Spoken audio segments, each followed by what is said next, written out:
بسم اللہ الرحمن الرحیم۔ شب برات سے قبل معافی کے پیغامات بھیجنے کی حقیقت۔ شب برات آنے سے پہلے بہت سے لوگ یہ پیغامات پھیلاتے رہتے ہیں کہ شب برات آنے والی ہے، اس رات نامہ اعمال تبدیل ہوتا ہے، اس لیے یہ رات آنے سے پہلے ہی مجھے معاف کر دیں۔ اس طرح کے بہت سے پیغامات ایک دوسرے کو بھیجے جاتے ہیں۔ اس حوالے سے درج ذیل باتیں سمجھنے کی ضرورت ہے۔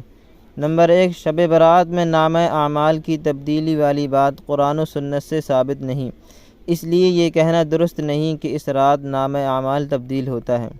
نمبر 2، یہ حقیقت ہے کہ شب برات میں اللہ تعالی بہت سے مسلمانوں کی بخشش فرماتے ہیں، البتہ بعض بد نصیب اس رات بھی محروم رہ جاتے ہیں۔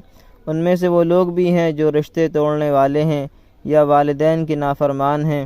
اس تناظر میں شب برات آنے سے پہلے ہی خصوصی طور پر معافی تلافی ہو جانی چاہیے تاکہ اس رات مغفرت سے محروم نہ رہ جائیں۔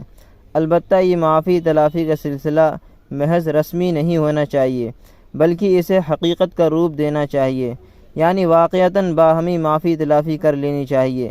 لیکن دیکھنے میں یہ آتا ہے کہ یہ معافی تلافی کا سلسلہ محض رسمی پیغامات بھیجنے کی حد تک ہی محدود رہتا ہے اور حقیقت میں کوئی معافی تلافی نہیں کی جاتی، بلکہ یوں بھی دیکھنے کو ملتا ہے کہ جن کے ساتھ رنجشیں اور ناراضگیاں ہیں ان کے ساتھ تو معافی تلافی ہی نہیں کی جاتی، اور جن کے ساتھ کوئی ناراضگی اور رنجش نہیں ہے ان کو معافی کے پیغامات بھیجے جا رہے ہوتے ہیں۔